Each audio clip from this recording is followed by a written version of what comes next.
understanding to people who maybe don't know what addiction truly is. And I'm hoping that these stories also inspire people who are struggling in their own lives with their own problems and addiction. And hopefully, it helps them to maybe walk through that door in an AA meeting or a methadone clinic and take that first step because it's scary, but maybe by hearing some other people and what they've been through, you'll be able to find some hope. So that is what is the general idea of my podcast. And today I have my very first guest. He is somebody who has been through a tremendous amount in his life and has a very colorful and very inspiring story. So I'm going to welcome Kyle McConnell to the podcast, and I'm going to let him kind of start off by telling a bit of his story, and we'll go from there. Is that okay, Kyle? Sure is. Can you hear me? Yep. All right. Hi there. Oh, right, there we go. Well, how are you? I'm good. How are you? I'm good. I just want to start by saying thank you for doing something like this. I mean, I know my first steps through the Ram Clinic doors were definitely scary ones, but thank God I took them because it was life changing. That was over 3 years ago now. So yeah, this is good to get out as much awareness as you can into addiction. Well, being somebody who has had two addictions that I've had to overcome myself, I understand how scary that is to take the first step and how proud I am of you for being able to do that and it clearly was able to help you in your life and going through this and not knowing you're not alone, you know? So I'll let you keep talking. I just wanted to say I know exactly what you mean by walking through those doors. Yeah. But I have several addictions, probably more than I could count. Um, the one I just can't seem to kick for sure. But I was a roughly 8 year opiate addict, and the majority of those 8 years went by without anybody in my life really knowing. It was kind of a functioning addict type situation, and I for the longest time I didn't think there was really anything wrong with it. I was prescribed by a doctor just Percocets daily for knee pain. I'd gone in for knee surgery back in, I'd say 2012, I think, 2012 or 2013. And coming out of that surgery, I was prescribed Percocets, just a couple a day, and that went on for several several years, the better part of a decade. And then eventually, doctors started cracking down on what they were prescribing, and my doctor actually retired, and so I got a new doctor, and they were very anti opiate prescription, and they decided that they were just going to cut me off completely. And that's when I started to look other places to get my fix, because anybody who's been an addict of opiates or any other drug really knows that withdrawal is probably the scariest thing you can go through.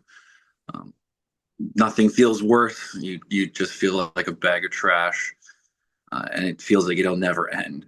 So, in order to avoid that sickness, I would kind of do anything I could to find my fix and make sure I didn't have to feel that way. And then, going through all the channels and finding people that you really think you can trust, but you shouldn't trust. Um, Wound up getting a bad batch of some of that street fenny, as they call it. And I guess a long story short, I really only did the fentanyl thing for about a month. Other than that, it was always just oxycodone in whatever form I could find, from 80 milligrams to 20 milligrams to the 5 milligram Percocets. anything I could find, I would be good with. But then even those sources started to dry up, so I went and I guess ventured down the path to see what fentanyl was really like, what the hype was, and for about a month, it was something like that. That's some powerful shit, man.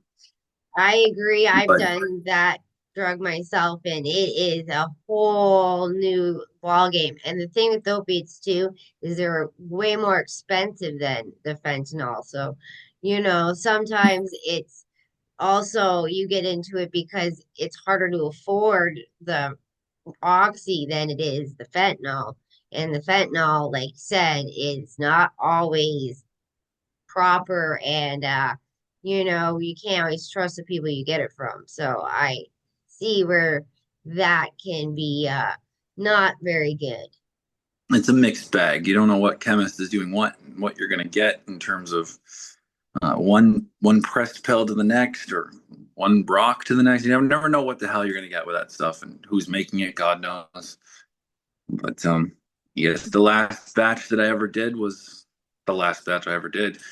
Um, I was on my way to work and only made it about a block or two up the road when um, the fentanyl that I was doing caused me to have, I guess, what they call the widowmaker heart attack, and crashed the car just 2 blocks from the house.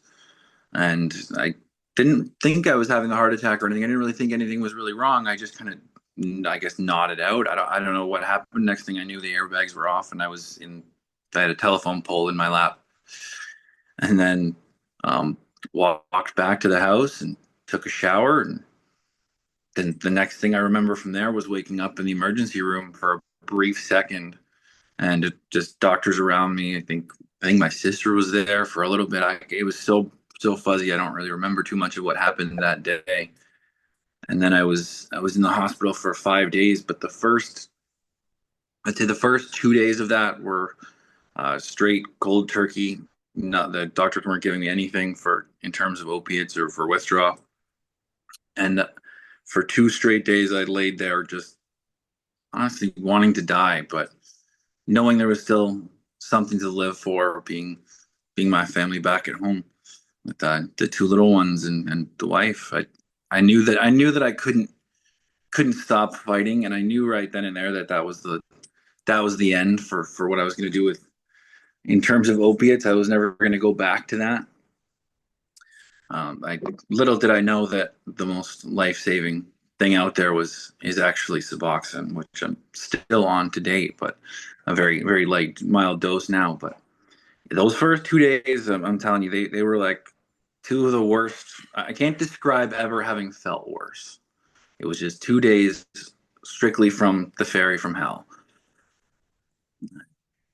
After that, it kind of eased up a little bit, but the withdrawal symptoms didn't truly go away until I took the steps through the Ram Clinic door in downtown Brantford, and um, they put me on Suboxone almost right away. And well, there was an ER doctor that actually prescribed me. They gave me Suboxone first, but yeah, that place definitely I owe my life to for sure. And since it's been about 3.5 years, almost 4 years now, I think it was the May 24 weekend of 2021 that the car crash happened. Um, yeah, since then I've been in active recovery, and anybody who has any negative feelings towards Suboxone, I would highly hope that they reach out and get some education and talk to whoever they can about it, because it's life changing and life saving medication. Even if I was on it for the rest of my life, I'm okay with a small dose of that every day. That doesn't make me feel high. I don't feel any form of negative negative symptoms from it. Um, I can go 2 or 3 days without it until I really start to feel crappy again. But yeah, that it's game changing for anybody who's struggling and worried about the sickness, because it takes away those sickness symptoms. It takes away that craving, that urge to get your drugs again. Um, Of course, if you don't have it after a few days, then you're going to go right back into that withdrawal. But uh, I agree with that. With I like, mean, I'm on boxing too, so I agree with you 100%. It's life saving, and they offer you methadone, but methadone, I took methadone and I never been higher, and I did fentanyl. So methadone is just another addiction creating drug, where Suboxone, it blocks the receptors in your brain. So if you were to take an opiate, you won't get high from it. So it really keeps you from getting what you can't get high. So there's no point. It's a drug that I feel like not everybody really knows about, but it is life changing. And like you said, it takes away the withdrawals, which is every addict's biggest fear, is dealing with the withdrawals, because like you said, it is hell on earth. But yeah, yeah, nobody wants to go through that sickness. If you could, I think almost every addict would say that if they didn't have to go through the sickness part of getting sober, they'd already be sober. I think that's probably the number one thing that scares people off from taking the plunge and trying to get out of that lifestyle. Um, it it's just incredible how well it works. So an ER doctor that actually first gave me Suboxone when I was in the ER. Uh, oh God, it was he had given me she asked me if I was ready to change my life, and I said, I don't really know what you mean, but I'm done with all the opiates. I don't want to wind up back in a hospital. I don't want to have another another episode. Right when I get out of here, I want to go to the nearest addictions medicine clinic that I can find, and I want to try to get this all going. And she's like, okay, well, are you ready to feel the worst feeling you're ever gonna feel? And I said, okay. And she shot me with the Narcan spray. And she's like, now I'm gonna put you into um, what was it? Active aggressive withdrawal or yeah, I can't remember the wording that she used, but it was immediate withdrawal symptoms that came on like within 3 to 4 minutes of her giving me that Narcan spray. And she's like, here, you're gonna feel pretty shitty soon. And she walked away, and I'm kind of sitting there going, I don't know what she. Oh my god, oh my god. And then I started to get really cold, shaky, clammy. I wanted to throw up. I She left me sitting like that for about a half an hour, and I was just wrapped in blankets, and I couldn't get warm. Nothing, nothing seemed to be working. And she came up to me, and she's like, "Are you ready to change your life now?" I said, "Yeah, whatever you can give me to make me feel better." Like I felt so shitty. And she's like, "Here, open up," and she dropped two little tablets of Suboxone, 2 milligram tablets each. So it was only 4 milligrams, and my current dose 3 years later is only 2 milligrams a day. She dropped those two tablets on my tongue, and she's like, "Let them dissolve in your mouth, under your tongue, whatever. Just don't swallow them right away. Let them dissolve, and I'll come back and see you in a little bit." And I swear, hand to God, no more than 10 minutes later, I all withdrawal symptoms gone, all sickness gone. I threw off the blankets, sprung up like a bat out of hell, and I was like, "I'm ready to go. All right, let's get the hell out of here." And she came by and she's like, "Wow, you look like a different person." I'm like, "I feel like a different person. Whatever the hell you gave me is the miracle cure for any withdrawal symptoms that anybody could ever feel." And she's like, that's gonna be what changes your life, and it's gonna save your life, because if you just take this every day for the foreseeable future, you can wean down gradually, work with whatever clinic you want to go to, um, and you'll wind up finding you're on a very small dose down the road, and maybe you stay on it forever, maybe you wean off that too. But either way, taking this little bit of Suboxone is definitely better than taking handfuls of Percocets or just other copious amounts of opiates every day and killing your liver, killing the rest of your body, potentially having another heart attack. The doctors told me when I was in the hospital that if I were to take opiates again, I would probably have a heart attack. So, and a lot of people don't really know that about opiates, that they can give you a heart attack. Like they know that it can stop your breathing and it affects your respiratory system, but for it to have caused that much damage to my heart over the years and years of use, it was something so unexpected. I did not expect to have a myocardiac infarction at age 32 or 31 or whatever it was. And that was a big, huge wake up call. Like, you're killing yourself with this shit. Like, stop. Thank God for that ER doctor, and thank God for Suboxone. And I also think, like, I love that you said that initially it was the doctors that prescribed it to you for your knee, and they never thought to wean you off of it. Instead, they just take it away, and immediately you're going to go into withdrawal. And I don't know why doctors do that because it causes so many people to have addictions that they never even wanted in the first place. They had a surgery, they had cancer, like anything really. And like I even had a friend who had a skin graft and they overdosed him in the freaking ER because they gave him so much medication for his pain. But when he left, they never weaned him down.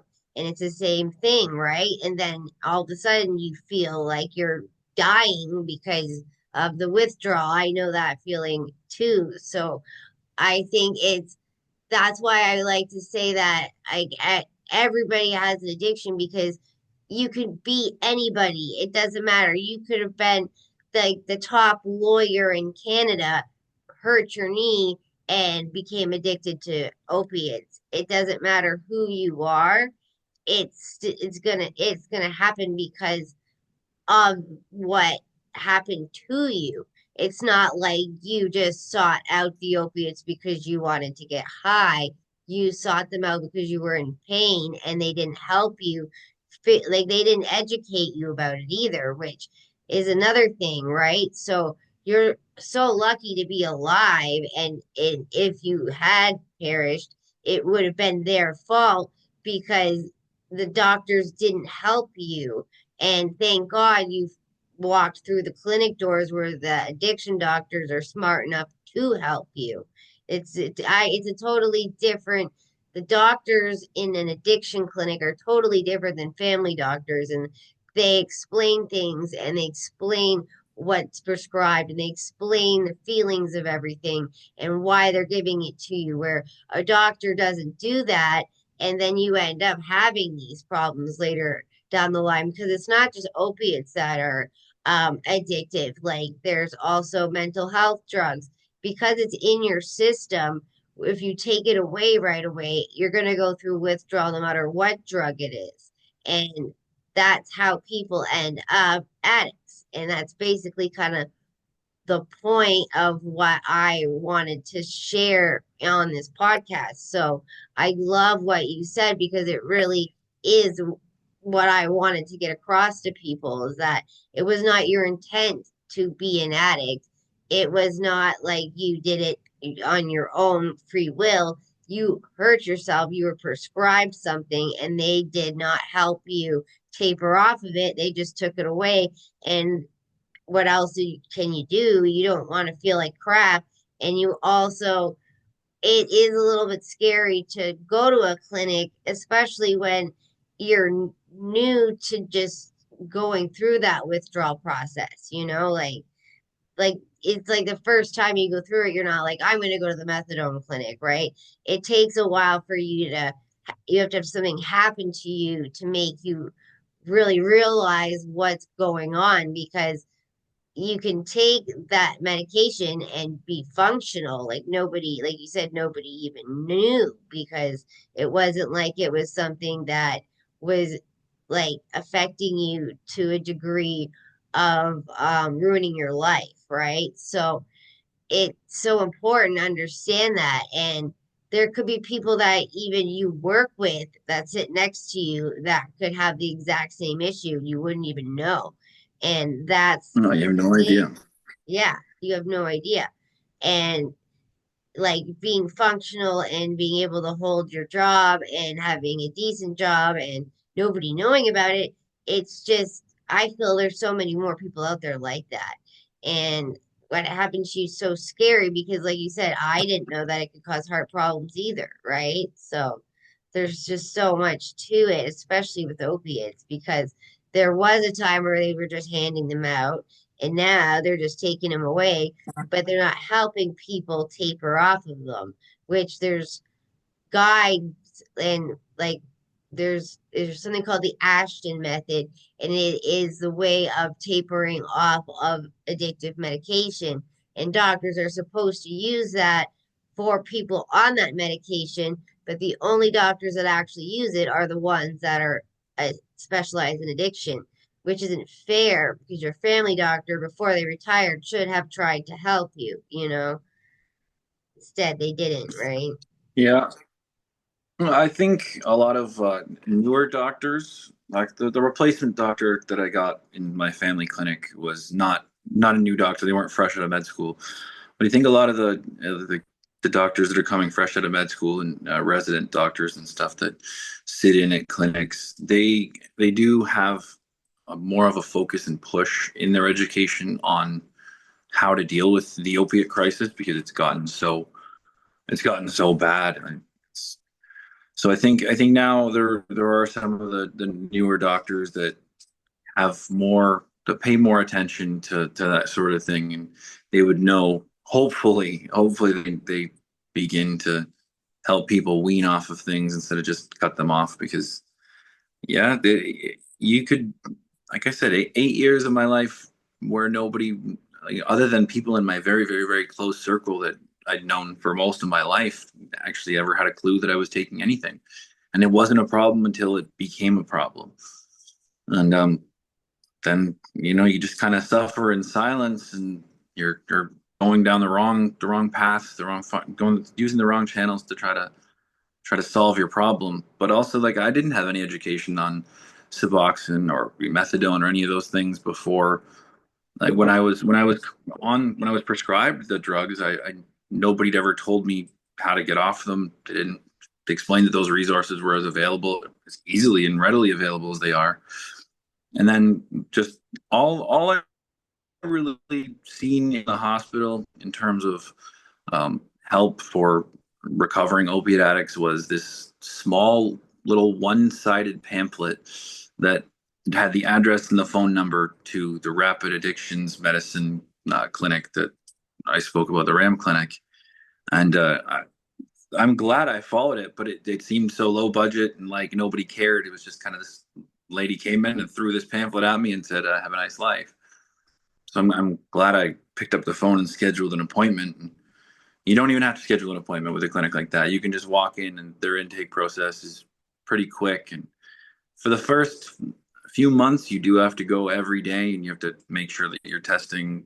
They'll do urine tests every day to make sure that you're keeping your system clean and you're not just trying to sell the addiction medicine on the streets or anything. But after a little while, they start to trust you, and you get carries, and it becomes kind of a regular, just a regular routine and part of your life that is so much better than the alternative. So if, I really hope that anybody who's struggling and thinking about it, just if it's been on your mind to quit and you don't know what to do, just visit one of those places. Just pick up the phone, look online. They're all over the place, especially in Brantford where I live. They're it's they're on every street corner, it seems, downtown. And because the opiate crisis is so widespread here, there is a lot of them. But I know in every major city, even smaller cities, there's several addiction clinics that will take care of you. And it does seem pretty intimidating at first. There's a lot of people in there that may not be, the upper class citizens, but they're just there trying to get help too. So it may seem like it's a place you don't belong. You may feel like this place scares the hell out of me because some of these people are terrifying. Sometimes they're unpredictable. You don't know what they're going to do, but I don't know. Nothing bad is going to happen in terms of your own health and safety, except for when you do get in those doors, getting better, hopefully pointing your life in the right direction. Well, I really agree, and I really enjoyed, like, not enjoyed, but I really got a lot out of what you had to say, and I think the viewers would agree. And it is a story of hope, and it's a story of resilience. I mean, you had a heart attack, like, people this young, that's just terrifying. And just having to go through all of that, knowing that your family's out home and you don't know what to do, and being strong enough to walk through those doors. I remember being the first time going myself, just sitting in the chair in withdrawal, shaking, shaking, shaking, shaking, shaking. And then they finally gave me this Suboxone, and I felt so much better. And I would just like a cat. I would go every day when the pharmacy would open, and I'd be like scratching at the door like a cat, waiting for them to open so I could get my Suboxone because I was sick. And eventually, obviously, your body gets used to it and you get on the right dose and you don't act like that. But yeah, no, Suboxone is a miracle drug. Do not take methadone. That is my advice. And I thank you so much for coming on and sharing your story with us. Is there anything else that you'd like to say before we go? Um, I wish I could reach out and help more people. I'd love to post my phone number at the bottom of the screen or contact information, but I would definitely talk to anybody who is even contemplating it or struggling with any problems now. Or I'm looking forward to future podcasts of yours to hopefully hear some stories of success and people in different stages of their recovery or addictions. And I mean, not every addiction's a bad addiction, right? So, um, yeah, thanks for having me on, and hope the best for your podcast. I know this is episode 1, so good luck in the future. Well, thanks for being my first guest. And yeah, I probably will bring you back on, you know, because I kind of want to, see maybe what your perspective is after hearing a few other people talk too, right? Maybe you may be able to make some connections with some people if they're reaching out for help. I can always connect them with you and stuff. So I'll definitely be in contact. I'll probably bring you back on because, yeah, like I said, you have so much to offer to people that are not educated on this stuff because they don't educate us on this stuff. So again, thank you so much for being my first guest. I appreciate it. And I know the viewers are going to get so much out of your story. So thank you again. Um, and yeah, thank you everybody who is listening today. And again, thank you, Kyle, for sharing your story. And this is Everybody Has an Addiction by Jasmine Boodle. And I will be posting podcasts probably once or twice a week, just for people to share their stories and get this message out there because in certain cities, it is such a big problem that people walk down the street smoking meth and it's like nothing. And you see people passed out and you don't even think anything of it because you see it all the time. And so I just want to bring more awareness that they are people and they have reasons for why they're in this position. And like you were prescribed it by a doctor, and that's why it led to that. Unlike me, who was an alcoholic and was just using it to cope, same with the opiates. I wasn't prescribed any of that. I was trying to get high. You weren't, and you just weren't educated. So I like that you were able to explain that and share that with us. So thank you, and thank you, everybody. We will see you probably in a couple days with another story.